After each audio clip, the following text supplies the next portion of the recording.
দেশ ওইখানে নাই। আপনি ব্যালট বাক্স বানাবেন, ব্যালট পেপার বানাবেন, সিল মারবেন, ভইরা বাক্স ঢুকাই দেবেন বুথের মধ্যে। এত সহজ নির্বাচন হইলে তো এটা আজিজ ভাই যেটা বললো জামাত বানাইতেছে, ঠিক আছে, ভালো কথা, জামাত আমরাও বানাই, আপনারাও বানান, সবাই বানায় ফেলান না। ভোটার ট্রান্সফার বৈধ, আমার ভোটার আমি ট্রান্সফার করব, অবৈধ কোথায়? 30 লাখ ওর 3 কোটি, ওখান থেকে ভোটার এসে বললো তো ওইখানে তো তারা ফেল করবে। কথাটা বুঝাইতে পারছি? জি, এই এক জায়গার ভোটার যে আরেক জায়গায়, এই জায়গায় তো তার ভোটটা গেল গা, তাহলে কি আলাপ? আমি ওইখান থেকে ভোটার যদি চলে নিয়ে আসি, তাহলে ওইখানে ফেল করবে আমার লোক, এইখানে না হয় পাশ করলো। অবৈধ কিছু না তো। অবৈধ হলে নির্বাচন কমিশন এটা ট্রান্সফার হয় কেমনে? আর একটা কথা বলছে এনআইডি পার্সোনাল প্রপার্টি, যে এটা নিবে কেন, চাইবে কেন? যেখানে আপনার নির্বাচন কমিশন নিজে চায় স্বতন্ত্র প্রার্থীর কাছে যে আপনি 1% ভোটারের এনআইডি জমা দিবেন, তার ভোটার লিস্ট জমা দিবেন, তাহলে প্রাইভেসি কি? উনি বললো পার্সোনাল প্রপার্টি, প্রাইভেসি আমি মানি। তাহলে 1% ভোটারের এনআইডি কার্ডের যে আমি দিব, ভোটার তালিকা দিব, ভোটার নাম্বারটা দিব, সেখানে এটা প্রাইভেসি নষ্ট হইতেছে না? তা আপনি কি এখনো হাওয়া খাইতেছেন? আপনি আছে মানে কি? আপনি চেনেন না? আপনি বিএনপিতে 200 বিশ্বস্ত লোক থাকে আপনার, যে যখন যায় তাহলে তো সে বলতে পারবে এইটা গুপ্ত, ওইটা গুপ্ত, নাকি বলে রাখতেছেন নির্বাচন থেকে বাতিল ঘোষণা করা হোক, পরিষ্কার। এতগুলা অভিযোগ যার বিরুদ্ধে, যাদের বিরুদ্ধে, আমরা কেন এই জামাত নির্বাচন করতে পারবে না? হয়ে গেছে, তাহলে তো আরো সহজ হয়। ভয় ঢোকা, ভয় ঢুকলে পরে আপনি এটা বলতে পারেন যে যদি কোনো কারণে ফলাফল আপনার বিরুদ্ধে, আমি বলছি না, আমরা তো জানি না ফলাফল কে পাবে, যদি বিরুদ্ধে চলে যায় তাহলে আপনি আগাম বলে রাখলে বলতে পারবে হ্যাঁ বলেছিলাম। ওকে গ্রেপ্তার করা উচিত ছিল, গ্রেপ্তার করে বুটের গুতায় ওরে আক্কল দিয়ে দেওয়া উচিত ছিল। ছেড়ে দিয়েছে কেন ওকে? এখন আবার দুঃখ প্রকাশ আছে নাকি? আপনি গণহত্যা করে দুঃখ প্রকাশ করবেন, মাফ হয়ে যাবে? আপনি ক্যান্টনমেন্টের গেট ভেঙে দিতে চান, আপনি মাফ করে দেবেন?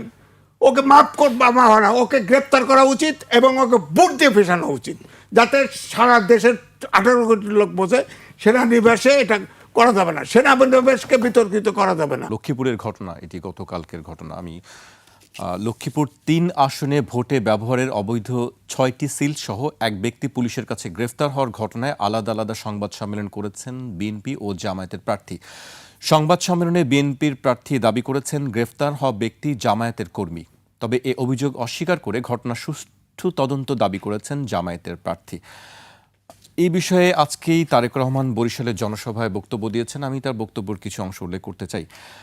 বিএনপি চেয়ারম্যান তারেক রহমান বলেছেন, গত কয়েকদিন ধরে বিভিন্ন পত্রপত্রিকায় খবর দেখতে পাচ্ছি যারা নতুন জালিম হিসেবে আবির্ভূত হয়েছে, যাদেরকে বাংলাদেশের মানুষ গুপ্ত হিসেবে চেনে, তাদের লোকজন বিভিন্ন জায়গায় ভুয়া সিল ছাপাচ্ছে।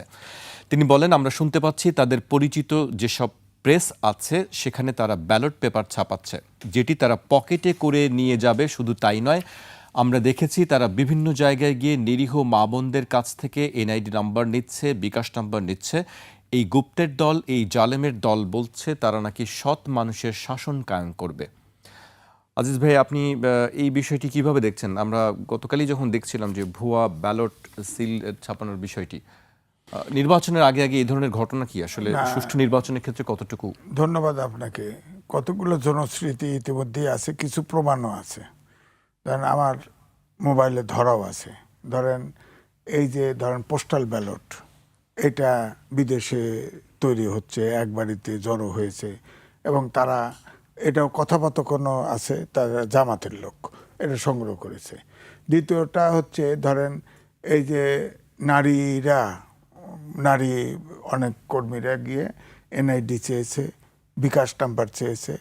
এগুলো কিন্তু ইলেকশন কমিশনও রিকগনাইজ করেছে, তারাও কিন্তু অ্যাকশানে গেছে।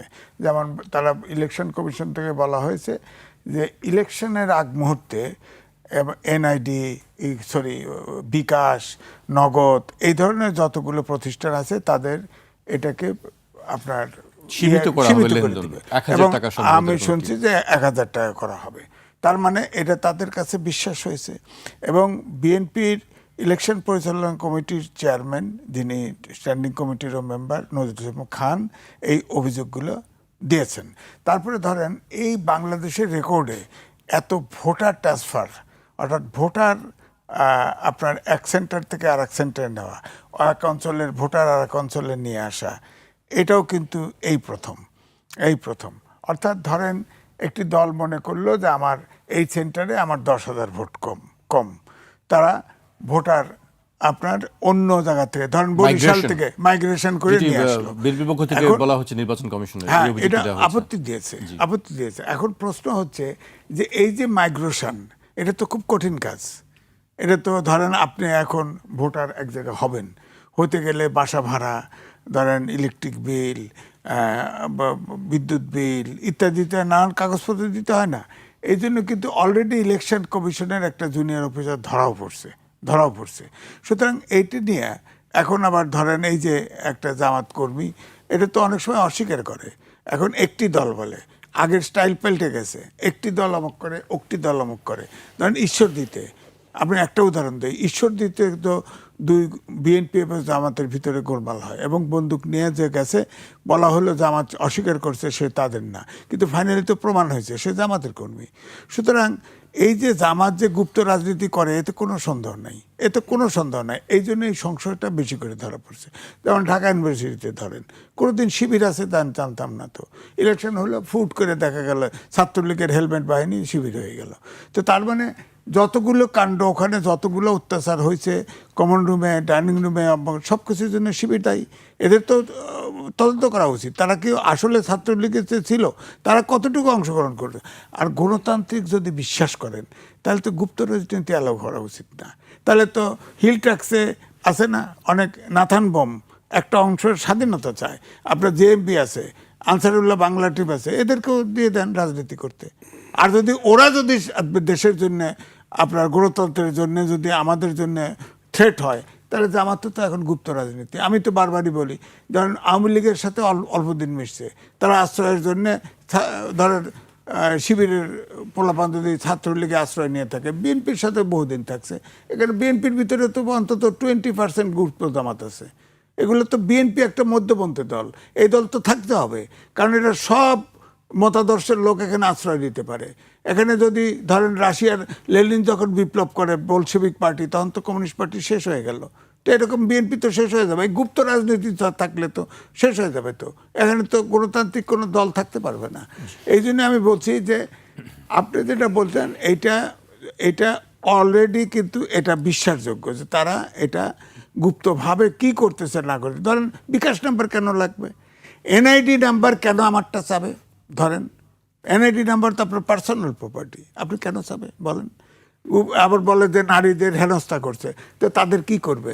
আমি তো, আমার কাছে ভিডিও আছে। এটি একাধিক রাজনৈতিক দলের বিরুদ্ধে এই অভিযোগ না, এই খবরটি আমরা দেখেছি যে বিভিন্ন রাজনৈতিক দলের যারা, বিশেষ করে বস্তিতে যারা আছেন, এরকম একাধিক আমি খবর দেখেছি, একটি প্রতিবেদন দেখেছি যে বিভিন্ন রাজনৈতিক দল, সেখানে কোনো একটি রাজনৈতিক দল না, কয়েকটি রাজনৈতিক দলের যারা প্রচারণা চালাচ্ছেন তারা এই জিনিসগুলো সংগ্রহ করছেন। না, সবাই সংগ্রহ করছে না। বিষয়টা হলো যে যেটা করা হয় অনেক জায়গায় করা হয়, যেটা হচ্ছে যে ধরেন একটা ভোটার, তিনি তো তার ভোটার নাম্বার জানে না, যা তো বলতে হয়, যখন ভোট দিতে যায় ভোটার নাম্বার জানতে হয়। ওগুলো আগে গোড়ায় কিছু কালেক্ট করা হতো, কিন্তু এইবারে নূতন হচ্ছে যে একদম প্রবাসী ভোটার, ধরে ডাক বাক্সে আসবে ভোটার, পোস্টাল ভোটার তো ছিল, জেলখানাতে পোস্টাল ভোট দিছে না, সরকারি অফিসের চাকরিতে ডিউটি আছে সে পোস্টাল ব্যালট দিছে, কিন্তু প্রবাসী ভোটার বানলেন আপনি। ইলেকশন কমিশন এটা হ্যান্ডেল করতে পারবেন না, এটা কেন করলেন? প্রবাসী দ্বৈত নাগরিক ভোটার আছে, হ্যাঁ, তার ভোটার হতে আপত্তি নাই, প্রার্থী হলে আপত্তি আছে, হ্যাঁ, প্রার্থী তো ছেড়ে দেয়। এখন ব্যাংক ডিফল্টার, ঋণ খেলাপি, আপনার দ্বৈত নাগরিক সবই তো ছেড়ে দিছে। এটা কি হচ্ছে আমি তো বুঝতে পারতেছি না। এটা কোনো ইলেকশন মানে মকারি তো। আপনি বলেন সংবিধানে স্পষ্ট করে লেখা আছে, উনি তো সিনিয়র লয়ার, স্পষ্ট করে লেখা আছে, আর আরপিওতে দিয়ে দেওয়া হয়েছে যে ঋণ খেলাপি হতে পারবে না, দ্বৈত নাগরিক হতে পারবে না। দ্বৈত নাগরিক এই ফ্যাসিস্ট সরকারের সময় গোপনে ছিল, অনেক বেড়েছে, অনেক ছিল, এখনও তো প্রকাশ্যে হচ্ছে। প্রকাশ্যে ইলেকশন কমিশন বলে দেয় ছেড়ে দিলাম, টাকাটা দিয়ে দিন। এটা কোনো কথা? এটা কোনো কথা? বলছে তো ইলেকশন কমিশনের সদস্য, বলছে তো, আমরা শুনছি তো। সুতরাং এটা ইলেকশন মানে একটা তামাশার মতো হয়েছে। আওয়ামী লীগ বড় দল নাই, জাতীয় পার্টি ধরেন ছোট হলেও বা জাতীয় পার্টি নাই, এরা নিজেরা এখন ইয়ে করতেছে, পরিস্থিতি এমন তৈরি করতেছে যে এইটা যদি চলমান থাকে এই নির্বাচনে তো বিশ্বে গ্রহণযোগ্য হবে না। ইউরোপীয় ইউনিয়ন আগে তাদের ফতোয়া পাল্টাইছে, তারা আগে বলতো পার্টিগুলো সব অংশগ্রহণ করলে অংশগ্রহণমূলক নির্বাচন, এবারে জরিপে আসছে না, তারা বলছে যে না, ভোটার অংশগ্রহণ, ভোট দিতে আসলেই হইলো। হ্যাঁ, এখন তো এক জরিপ বেরোচ্ছে যে 90% লোক ভোট দিতে চায়। জি, আমি সেটি আসবো, সেই বিষয়ে আপনার কাছে আবারও আসবো। আমি এই পর্যায়ে আবু হেনা রাজ্জাকির কাছে আসতে চাই। রাজ্জাকি ভাই অনেক কথা বলছিলেন ভোট নিয়ে, মকারি তামাশা, ভুয়া সিল ব্যালট এগুলি ছাপানো হচ্ছে, নির্বাচন প্রশ্নবিদ্ধ করার বিষয়, ইলেকশন ইঞ্জিনিয়ারিং এর কথা একাধিকবার বলা হচ্ছে। আপনি কি দেখছেন সুষ্ঠু নির্বাচনের ক্ষেত্রে আসলে এই বিষয়গুলি কি সহায়ক? ধন্যবাদ আপনাকে এবং আমার সমালোচক, অত্যন্ত বিজ্ঞ আলোচক, যদিও তার সাথে বনাবনি একটু কম হয় মাঝে মাঝে। তো উনি অনেকগুলা কথা বলছেন আজিজ ভাই। ধরেন আমি সবগুলোই সত্য ধরে নিলাম, ব্যালট বানাচ্ছে, ভুয়া সিল বানাচ্ছে, ব্যালট বাক্স বানাচ্ছে। বিষয়টি তো এত সহজ। হ্যাঁ, আমি ব্যালট বক্স বানাইলাম, ব্যালট পেপার বানাইলাম, সিল মারলাম, বাক্স ভরলাম, তারপর কি বুথে ঢুকিয়ে দিব? বিষয়টি কি এত সহজ? তামাশা, হাস্যকর। আমি তো বললাম, আমি বললাম এটা হাস্যকর। এত সহজ নির্বাচন হইলে তো এটা আজিজ ভাই যেটা বললো জামাত বানাইতেছে, ঠিক আছে, ভালো কথা, জামাত আমরাও বানাই, আপনারাও বানান, সবাই বানায় ফেলান না। কে বানাইছে সেটি এখন স্পষ্ট না। আমার এটা অভিযোগ করা বানাইলে হচ্ছে কি হবে? বানাইলে কি হবে? অভিযোগ করছে আর কি। বানাইলে কি হবে? দুই দল থেকে এই জায়গায় নির্বাচন হয় না। এখন সেই নির্বাচন এইখানে নাই। এর আগে একবার আমি বলছি, নির্বাচনের কারচুপি আর নির্বাচনের ইঞ্জিনিয়ারিং দুই জিনিস। সেখানে পরে আসছি, বা এই মুহূর্তের সাবজেক্ট না। আর একটা কথা বলছে এনআইডি পার্সোনাল প্রপার্টি, যে এটা নিবে কেন, চাইবে কেন? যেখানে আপনার নির্বাচন কমিশন নিজে চায় স্বতন্ত্র প্রার্থীর কাছে যে আপনি 1% ভোটারের এনআইডি জমা দিবেন, তার ভোটার লিস্ট জমা দিবেন, তাহলে প্রাইভেসি কি? নির্বাচন কমিশন কিভাবে চায় যে আপনি, উনি বললো পার্সোনাল প্রপার্টি, প্রাইভেসি, আমি মানি। তাহলে 1% ভোটারের এনআইডি কার্ডের যে আমি দিব, ভোটার তালিকা দিব, ভোটার নাম্বারটা দিব, সেখানে এটা প্রাইভেসি নষ্ট হইতেছে না? এরপরে আসেন, বিএনপি বলছে তার দলের ভিতরে গুপ্ত আছে, উনি বললেন 20% আছে। তা আপনি কি এখনো হাওয়া খাইতেছেন? আপনি আছে মানে কি? আপনি চেনেন না? আপনি বিএনপিতে যদি 200 বিশ্বস্ত লোক থাকে আপনার, যে যখন যায়, তাহলে তো সে বলতে পারবে এইটা গুপ্ত, ওইটা গুপ্ত, নাকি বলে রাখতেছেন? বলে রাখলে সুবিধাটা কি? বলে রাখলে সুবিধা, যদি কোনো কারণে রেজাল্ট উল্টাপাল্টা হয়েছে তখন বলবে গুপ্ত ছিল। ইউনিভার্সিটিতে যেমন হারছে, এখন বলতেছে গুপ্ত ছিল, সামনে আছে। এবং ফাইনালি নির্বাচন কমিশন বাধ্য হয়েছে শাহজালাল বিশ্ববিদ্যালয়ের নির্বাচন বন্ধ করে দিতে। আপনি গুপ্ত গুপ্ত গুপ্ত গুপ্ত বলতেছেন, আপনি ধরতে পারতেছেন না, তাহলে কি রেজাল্টটা কি? আপনাকে তো বলতে হবে গুপ্তকে আইডেন্টিফাই করেন, না পারলে এটা ভেক্টার। এরপরে আসেন আপনি জামাত নিয়ে যে অভিযোগ, জামাত এনআইডি চায়। ওই শিবিরে যখন ইলেকশন করছে তখন তারা ভুয়া ব্যালট বক্স পাইছে, নীলক্ষেত, এখনো বানাচ্ছে। এই কথাগুলো আনার মানে হচ্ছে এটা কারা করে? জামাত ছাড়া কেউ তো করার নাই। আর কি কোনো আওয়াজ উঠছে যে এটা বিএনপি করছে? না, ওঠে নাই তো, জামাত করছে। আমি ধরে নিলাম তর্কের খাতিরে। তাহলে জামাত এনআইডি চায়, জামাত ব্যালট বাক্স বানায়, তারপরে জামাত আপনার ক্যান্টনমেন্টে প্রবেশ করতে চায়। জামায়াত যে অভিবাসন মাইগ্রেশন ভোটে, আচ্ছা, মাইগ্রেশন ভোটার 40 লাখ বোরকা বানানোর অভিযোগ। আচ্ছা, এটা কি ইল্লিগাল না? আপনি ভোট ট্রান্সফার, ঠিক আছে, এইটাও বেআইনি। 40 লাখ বোরকা বানাইছেন, সব বেআইনি। তারপরে ভোটার ট্রান্সফার বেআইনি, সব অবৈধ, অন্যায়। জামাতের বিরুদ্ধে নির্বাচন আমরা কেন বলি না যে ওনার নির্বাচন করার অধিকার নাই? জামাতকে নির্বাচন থেকে বাতিল ঘোষণা করা হোক, পরিষ্কার। এতগুলা অভিযোগ যাদের বিরুদ্ধে আমরা কেন এই জামাত নির্বাচন করতে পারবে না? হয়ে গেছে, তাহলে তো আরো সহজ হয়। মানে আপনি জিনিসগুলো কি বলতেছেন? তাইলে আপনি বলেন না এই অভিযোগগুলো থাকার পর, তারপরে যখন তার সাথে আমরা নির্বাচন করতেছি, জামাত গুপ্ত রাজনীতি করতেছে। এখন পর্যন্ত আমরা দেখলাম না যে বিএনপির ভিতর থেকে 2000 লোক বাইর করে দিয়েছে, যেটি গুপ্ত। বাইর করছে, কেউ বের করছে? তো গুপ্ত গুপ্ত গুপ্ত মানে কি? এই টার্মটা কি? খায় না ভাই মানুষ এগুলা, বাট হয়তো বলে রাখা। এটার মানে হচ্ছে ভয় ঢোকা। ভয় ঢুকলে পরে আপনি এটা বলতে পারেন যে যদি কোনো কারণে ফলাফল আপনার বিরুদ্ধে, আমি বলছি না, আমরা তো জানি না ফলাফল কে পাবে, যদি বিরুদ্ধে চলে যায় তাহলে আপনি আগাম বলে রাখলে বলতে পারবে হ্যাঁ বলেছিলাম। 2 নম্বর আসেন, ভাই আরেকটা কথা বলছে যে ইউরোপিয়ান ইউনিয়নও মানবে না, এই মানে এখন যেভাবে নির্বাচনটা হতে যাচ্ছে তাহলে দেখা যাবে এই নির্বাচন হয়তো বহির্বিশ্ব বা পশ্চিমা বিশ্ব মানবে না। না মানলে অসুবিধা কি? না মানলে কোনো অসুবিধা নাই, ইনুস তো অপসারণ হইল। আমার কথাটা বোঝার চেষ্টা করেন। তার মানে নির্বাচন যদি না টেকে, কিংবা নির্বাচন যদি ইউরোপিয়ান ইউনিয়ন গ্রহণ না করে বা পশ্চিমা বিশ্ব গ্রহণ না করে বা আন্তর্জাতিকভাবে গ্রহণযোগ্য না হয়, ইনুস সাহেবের তো দফা ঠান্ডা, ওনার তো চলে যেতে হইল। তাহলে মিশন একটা হয়ে গেল, ইলেকশন মানে ইনুস সাহেব যাবে। আর আমরা ফ্রম ডে 1 দেখতেছি ইনুস সাহেবের অপসারণ সবাই চায়। এখন ইনুস সাহেবের দোষ বলে, ইনুস সরকারের দোষ বলে, অথচ 12 তারিখ সে চলে যেতে বাধ্য। মানে এই 5-7 দিনের জন্য তো তার কোনো রোলই নেই। আছে প্রশাসন এবং আছে নির্বাচন কমিশন। প্রশাসনে আমরা দেখলাম দায়িত্বশীল বক্তব্য রাখতেছেন, সেনাপ্রধানও বলছেন, নানান বক্তব্য রাখতেছেন যে খুব কঠোরভাবে উনি দায়িত্ব পালন করবেন।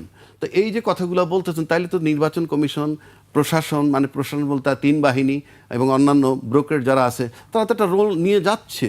তারপর যদি এত কিছু হয় তাহলে কি ওরাও ব্যর্থ? এই যে ব্যালট বাক্স টাক্স এগুলো নিয়ে সব কি খালি কথাই হচ্ছে নাকি এটা সত্য? আমি আবারও বলছি, দেশ ওইখানে নাই। আপনি ব্যালট বাক্স বানাবেন, ব্যালট পেপার বানাবেন, সিল মারবেন, ভইরা বাক্স ঢুকাই দেবেন বুথের মধ্যে, এত সহজ না। এগুলো হইলো প্রপাগান্ডা, আপনি ওই বইলে রাখা আর কি। আর বইলে রাখা যে টোটালটা ভোটার ট্রান্সফার বৈধ, আমার ভোটার আমি ট্রান্সফার করব, অবৈধ কোথায়? 30 লাখ ওর 3 কোটি, ওখান থেকে ভোটার এসে বললো তো ওইখানে তো তারা ফেল করবে। কথাটা বুঝাইতে পারছি? জি। এই এক জায়গার ভোটার যে আরেক জায়গায়, এই জায়গায় তো তার ভোটটা গেল গা, তাহলে কি আলাপ? আমি ওইখান থেকে ভোটার যদি চলে নিয়ে আসি তাহলে ওইখানে ফেল করবে আমার লোক, এইখানে না হয় পাশ করলো। অবৈধ কিছু না তো। অবৈধ হলে নির্বাচন কমিশন এটা ট্রান্সফার হয় কেমনে? এটা যদি ইলিগাল হয় তাহলে ট্রান্সফার হয় কেমনে? আমরা কি আলোচনা করি? জি, আপনার কাছে আমি আবারও আসবো। আমি আজিজ ভাইয়ের কাছে আসতে চাই। আজিজ ভাই, জাহাঙ্গীর গেট কাণ্ড নিয়ে বেশ আলোচনা চলছে কালকে থেকে, বিশেষ করে যে ভিডিওটি প্রকাশ করার পরে অনেক এই ঘটনার পর তিনি দুঃখ প্রকাশ করেছেন যে বিষয়টি ঠিক হয়নি। এই বিষয়গুলো আসলে কিভাবে লিক হয়, ভিডিওর ব্যাপারগুলো? বডি ক্যামেরা ছিল। তার আগে আমি বলতেছি, রাজ্জাকে 2-1টা প্রশ্ন উত্তর দিই। ভোটার ট্রান্সফার এটা হচ্ছে একটা পার্টি যখন মনে করে যে আমি 300 সিটের ভিতরে এতগুলো সিটে জিতবই না, ওই ভোট দিয়ে কী করবো? ওই ভোট ট্রান্সফার আপনি ইলেকশনে আগে করছেন, যে 1.5-2 বছর আগে করলেন। ভোটার ট্রান্সফার তো অত সহজ না। আমি ইচ্ছা করলেই তো আমি বরিশালে যা ভোটার হতে পারবো না। ইচ্ছা করলে ওখানে আমি থাকি, আমার তো যৌক্তিক প্রমাণ লাগবে। সেখানে ইলেকশন কমিশনের অনেক ঘুষ দিয়ে ভোটার ট্রান্সফার করে ফেলছে। এবং আমি বলছি 7 লাখের মতো ভোটার এই ভোটার ট্রান্সফার করছে। ওখানে ধরেন একটা ভোটে 5,000 ছোট আছে, অবৈধ না, ঠিক আছে মানলাম, কিন্তু অবৈধ না। কিন্তু ভোট এটা এক ধরনের কারচুপি, ভোটার কারচুপি। আপনি যেখানে 5,000 ভোট আছে ওখানে 5,000 ভোট নিয়ে আসলেন, ওই সিট তো ফেলই করবে, এই সিটে জিতবে, এই ভোটার কারচুপি। আপনি ধরেন বিদেশি প্রবাসী ভোটার বানাইছেন, প্রবাসী ভোটার এখানে পোস্টাল ভোটার তো বাংলাদেশের ভিতরেই আছে। আপনার লাভ মেরে প্রবাসী সরকার তো এটাকে বলি আমি, প্রবাসী সরকার প্রবাসী ভোট তা হ্যান্ডেল করতে পারবেন না, করছেন কেন? ওখানে আপনার এই সংবিধান অনুযায়ী সাংবিধানিক সরকার, সংবিধানে আছে প্রবাসী দ্বৈত নাগরিক ভোটার হতে পারবে না, প্রার্থী হতে পারবে না, সব ছেড়ে দিয়েছেন। ওখানে দ্বৈত, আমি তো একটা টেলিভিশনে রাত্রে কথা বলতেছি, আমেরিকান সিটিজেন, সে ভোটার হয়েছে, সে ভোট দিবে। সে যদি ভোটার বানাইলেন, সে যদি প্রার্থী হতে চায়, কি করবেন বলেন? এইসব গোজামিল তো হবে না। তারপরে ধরেন ভোটার, রাতের ভোট দিনে হয়েছে না, ভোট কেন্দ্রে লোকে যেতে ব্যাপার নাই। আপনি সিল মারলেন, ডক্টর ইউনুস বলতেছে তরুণরাও জিতবে, মন্ত্রীও হবে, হ্যাঁ। এবং সব সময় এ যাবৎকাল দেখছি জামাত এনসিপি একসাথে বললেই সেই কথাই বাস্তবায়ন হয়। এখন জামাতের পক্ষে তো বলে, জামাতের পক্ষে তখন সরকার ফর্ম করে, তখন প্রথম জামাতের নাম লইছে না, কয়েকবার লইছে না। এখন তো বোঝা যাচ্ছে এটা তো ইউনুসের সরকার, ইউনুস পক্ষপাত করতেছে, হানা ভোটে হার পক্ষে ক্যাম্পিং করতেছে। তো তাকে এনসিপিতে জয়েন করুক, নাহলে জামাতে জয়েন করে ক্যাম্পিং করুক, সমস্যা নাই। তো ইউনুস তো নিজেই কারচুপি করবে বলে মনে হচ্ছে, নিজেই কান প্রস্তুতি করবে। সুতরাং এই সন্দেহ তো আমার ভিতরে আসতে পারে, রাজ্জাকের সন্দেহ না আসে। উনি অ্যাডভোকেট মানুষ, ওনার তো যত ঝামেলা বাঁচবে ওনার তো ক্লায়েন্ট পাওয়া যাবে তত। আমি তো ঝামেলা চাই দেশে, আমি তো ঝামেলা দেশে। সুতরাং সন্দেহ এখন বলেন ওইখানে একবার এনসিপির এক নেতা, নাম বলবো না, বলছে প্রয়োজনে আমরা সেনানিবাস উড়ায় দেব। তখন আমি যে কথা বলছিলাম সেইটা আমি বলতেছি, সেনাবাহিনী কিন্তু চুমু খাওয়ার জন্য ট্রেনিং দেওয়া হয় না। সেনাবাহিনীকে মানুষ হত্যা করার, ফাইনালি হত্যা করার ট্রেনিং দেওয়া হয়। ওই বেটায় ডাক্তার শিক্ষিত হয়েছে, তার বডি ক্যামেরা রয়েছে, ওই যে এমপি তার বডি ক্যামেরায় সব রেকর্ড হচ্ছে। ওই বেচারা তাকে ছাড়া কোনো কথা বলে নাই। তাকে বলা হয়েছে তার নিরাপত্তা দেওয়া হবে খালি আর্মসটা নিয়ে ভিতরে না ঢুকলে, ওটা তাদের বারণ আছে। আপনার সব জায়গায় এটা তো বোঝা যাচ্ছে যে আমাদের ক্ষমতায় গেলে তো ক্যান্টনমেন্ট তো উড়াই দিবে। সুতরাং তাকে গ্রেপ্তার করে নাই কে, এইটা আমার অভিযোগ সেনানিবাস সম্পর্কে। তাকে ঢুকতে দেয় না এটা না, সে যা ভাষায় বিয়ে করছে। আমি তারেক রহমানের প্রতিদ্বন্দ্বী, আরে বাপের বেটা, তারেক রহমানের ওই পাস করবি তুই বেটা, ওইতে দেখায়। আর তার বলছে তো আপনি অস্ত্র রেখে যান, অস্ত্র রাখার একটা এমপি বারবার তাকে ছাড় বলে কত বিনয়ের সাথে করতেছে, সে যাবেই। হ্যাঁ, শেষ পর্যন্ত তার সিনিয়র অফিসারকে লাগাই দিয়েছে, তার সাথে আবার টেলিফোনে কথা বলছে। আইন তো ভাঙতে পারবে না কেউ, কারণ এটা সেনাবাহিনীর বোর্ডের সিদ্ধান্ত। ওখানে আপনি অস্ত্র অনেক সারা রাস্তায় রাজধানী গাড়ি চালা যায়, কি ট্রাফিক ভেঙে ছুড়ে যায়, আমরাও যাই। ক্যান্টনমেন্টে ঠান্ডার ঢুকলেই, জাহাঙ্গীর গেটে ঢুকলেই তো সোজা হয়ে যান, আর তো থাকেন না। এই বেটা এমপি দাঁড়াইছে, সোজা হয় না, ওরে ঘেটটির দেওয়া লাগে, ওকে গ্রেপ্তার করা উচিত ছিল। গ্রেপ্তার করে বুটের গুতায় ওরে আক্কল দিয়ে দেওয়া উচিত ছিল, ছেড়ে দিয়েছে কেন ওকে? এখন আবার দুঃখ প্রকাশ আছে নাকি? আপনি গণহত্যা করে দুঃখ প্রকাশ করবেন, মাফ হয়ে যাবে? আপনি ক্যান্টনমেন্টের গেট ভেঙে দিতে চান, আপনি মাফ করে দেবেন? ওকে মাফ হয় না, ওকে গ্রেপ্তার করা উচিত এবং ওকে বুট দিয়ে ফেসানো উচিত, যাতে সারা দেশের 18 কোটি লোক বোঝে সেনানিবাসে এটা করা যাবে না, সেনানিবাসকে বিতর্কিত করা যাবে না। আমাদের শেষ আশ্বাস যেমন বিচার বিভাগ, তেমনি সেনানিবাস। আপনি সেনানিবাসে যা তছনছ করে গেটের ভিতরে কতক্ষণ বলে ঝগড়া করছে কিন্তু কেন? ওর তো বেটার খেয়ালই নাই যে বডি ক্যামেরা আছে। এখন ইলেকশনেও বডি ক্যামেরা কিনছে, দিবে কিন্তু। এই সরকারও চিন্তা করছে, ইলেকশন কমিশন। ওই বেচারা ট্রেনিং আছে, ওতে বডি ক্যামেরা সব ভিডিও করে ফেলছে। এখন কয়েক বডি ক্যামেরা করলে কেন? আজিজ ভাই, আপনার বক্তব্য শুনছিলাম আমরা। আমি এই বিষয়ে রাজ্জাকির ভাইয়ের কাছে শুনতে চাই, আপনি ঘটনাটি কিভাবে দেখছেন? ভাই, ঘটনা আমি কি বলবো, এটা তো খুব সেন্সিটিভ জায়গা, তবু বলছি। আমি এই ভিডিওটা দেখছি। আপনি ক্যান্টনমেন্টে যখন ঢুকবেন, আপনি সশস্ত্র থাকেন, কোনোভাবে আপনি ঢুকতে পারবেন না। ইভেন যদি গানম্যানও আপনার থাকে বৈধভাবে, গানম্যান তো বৈধ থাকলে আপনি ঢুকতে পারবেন না। বাট বিধান আছে। বিধান হলো ক্যান্টনমেন্ট বোর্ডের কাছ থেকে আপনি আগাম পারমিশন নেবেন, অথবা স্টেশন কমান্ডার থাকে, তাদের কাছ থেকে পারমিশন নেবেন। তো সেক্ষেত্রে সেই পারমিশন নিশ্চয়ই তার ছিল না, থাকলে তো আর এত বাকবিতণ্ডা হইতো না। পাশাপাশি সে অনেকগুলা বাজে কথা বলেছে। আরে জিব্বা দিয়ে সাইডে তার ওর জিব্বা কেটে দেওয়া উচিত। আচ্ছা, শেষ করি, আমি বলে নিই। জিব্বা দিয়ে রাস্তা চেটে দেন তারেক জি আসলে, বা তারেক রহমান সাহেব আসলে। প্লাস তারেক রহমান সাহেবেরও তো সাথে গানম্যান মানে তার সিকিউরিটি লোক থাকে। এই সমস্ত তুলনা সে করছেন। জি, মানে এখানে তুলনাটাকে আমি, সে বলছে হয়তো সে একটা বার্তা দিতে চায় যে নিয়ম সবার জন্য সমান থাকতে হবে। বাট আপনার তো সিম্পল গানম্যান, আর তার তো আর্মি সিকিউরিটি দিচ্ছে, তারটা আর ওনারটা তো এক নয়। আবার তার পক্ষে যদি যুক্তি দেন, সে যদি যায় যে হ্যাঁ গানম্যান ছাড়া যেতে পারেন, সে বলছে যে আমি কচুক্ষেত পর্যন্ত যদি যাই, মানে ক্যান্টনমেন্ট বের হওয়ার পর গানম্যানটা পাবে কোথায়, এটাও সে প্রশ্ন করছে। কিন্তু তার আচরণটা ঔদ্ধত্যপূর্ণ ছিল, মানে আরও সুন্দর হইতে পারতো, আরও সফট হইতে পারতো। আর ক্যান্টনমেন্টের নিয়ম কিন্তু জেনারেল সাহেবরাও মানে আপনার জেনারেলও যদি যায়, তাকেও যদি জিজ্ঞাসাবাদ করে, তার প্রপার আনসার দেয় তারা প্রপারলি এবং খুব সফট ম্যানারে। এগুলা সে নিঃসন্দেহে আমি বলি যে ভালো কাজ করেনি। হয়তো আমি আজিজ ভাইয়ের মতো বলতে পারি না, বাট আমি এটা সমর্থন করার কোনো কারণ নাই। কিন্তু পাশাপাশি আমার কতগুলা কোয়ারি আছে এখানে। যেমন এটা নিয়ে কথা উঠছে স্বাধীনতা, সার্বভৌমত্বের প্রতীক ক্যান্টনমেন্ট, নিরাপত্তার ব্যাপার আছে ক্যান্টনমেন্টের ভিতরে। Whole cantonment is full of arms, থাকে কিন্তু ওখানে মেনলি মিলিটারি। তারাও নিরাপত্তার চিন্তা করতেছে, যৌক্তিক। এবং আপনি গানম্যান নিয়ে যেতে পারবেন না প্রায়র পারমিশন ছাড়া, যৌক্তিক। কিন্তু প্রশ্ন হচ্ছে, আপনি যখনই নিরাপত্তার প্রশ্ন আনবেন, সেই নিরাপত্তা কি শুধুই সেনাবাহিনীর জন্যে, মানে শুধু সেনানিবাসের সেনাবাহিনী দিয়ে সেনাবাহিনীর নিরাপত্তাই আমরা দিব? না।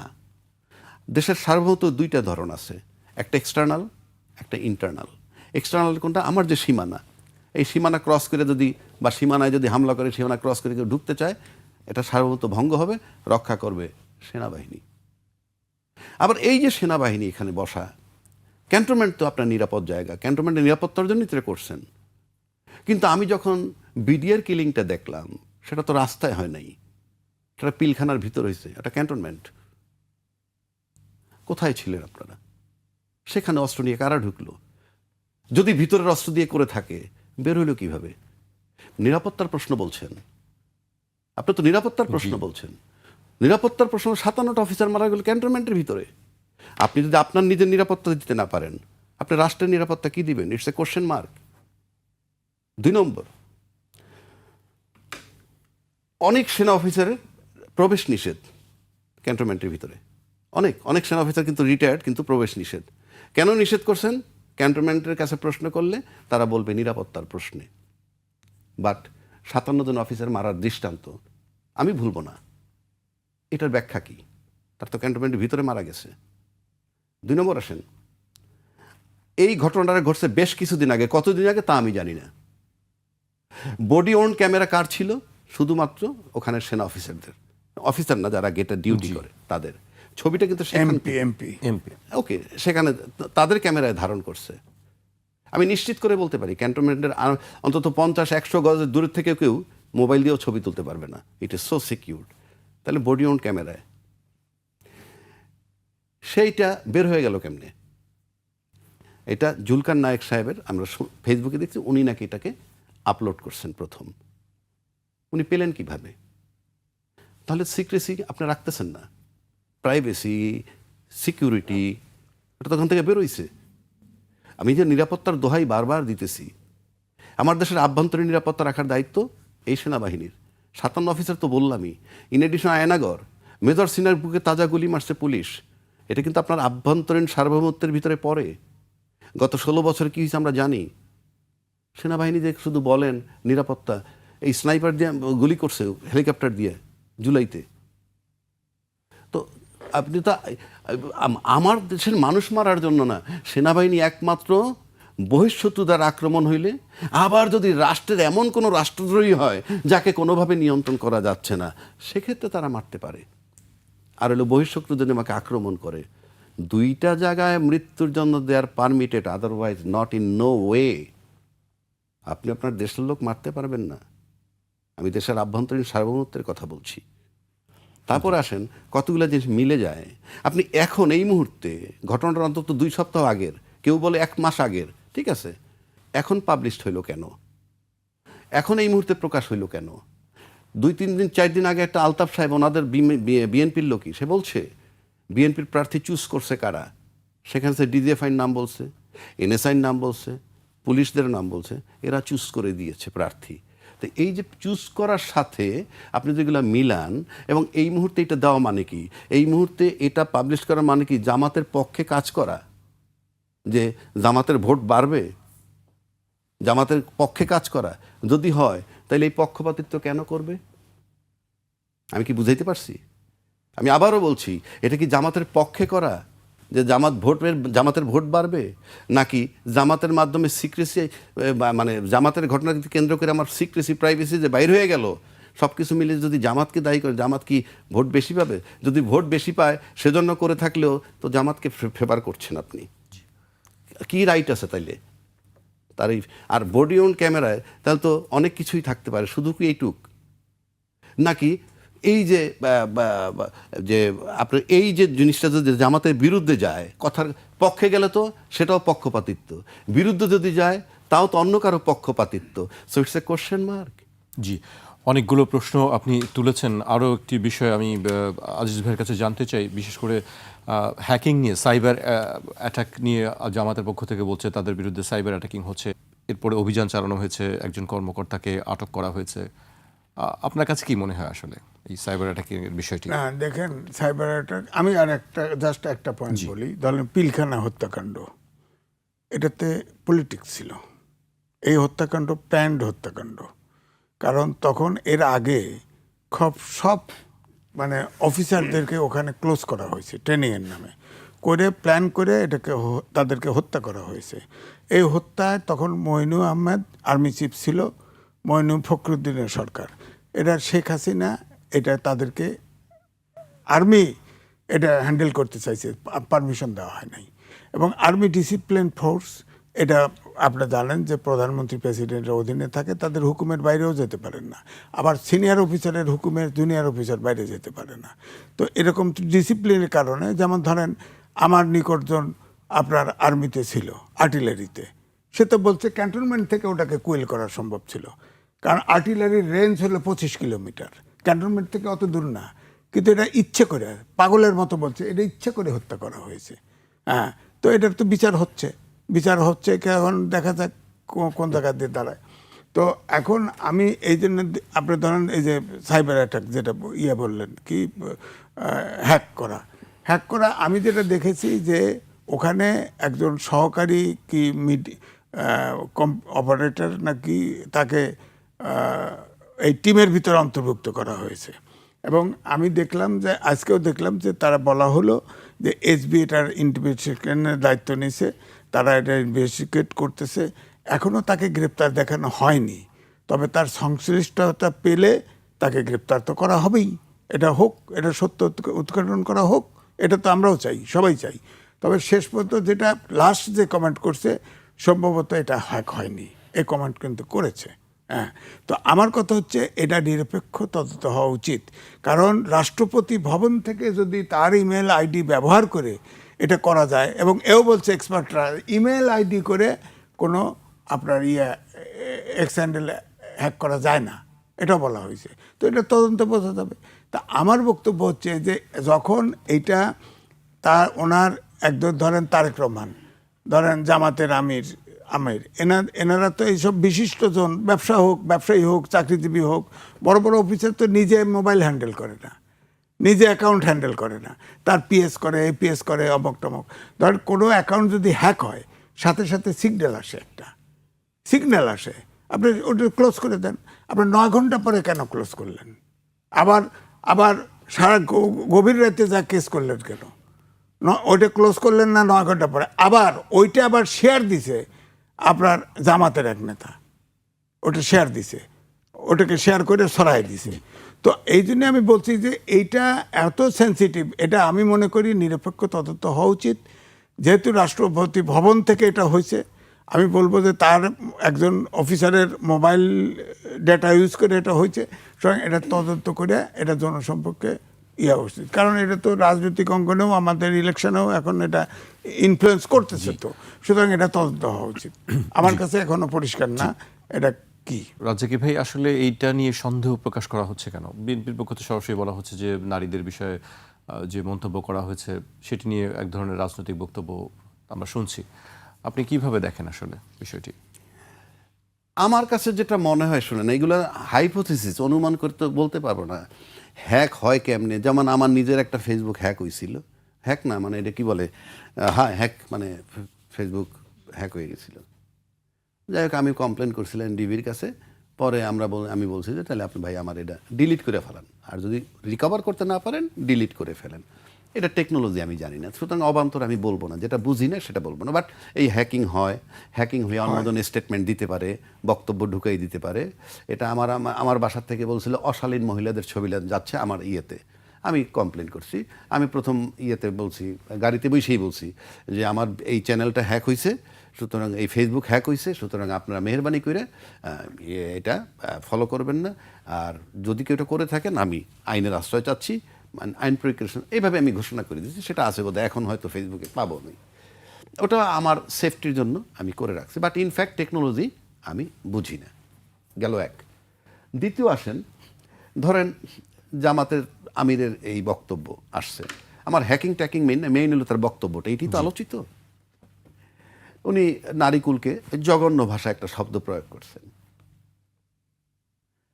আপনি যদি নর্মাল করে চিন্তা করেন, এটার পর কিন্তু রাস্তায় মিছিল হয়েছে, মিছিলে যারা গেছে আন্দোলন এমন হয়েছে যে আমির সম্পর্কে 2 গালে মারো, ঝাড়ু মারো, ঝাড়ু মিছিল ইত্যাদি ইত্যাদি হয়েছে।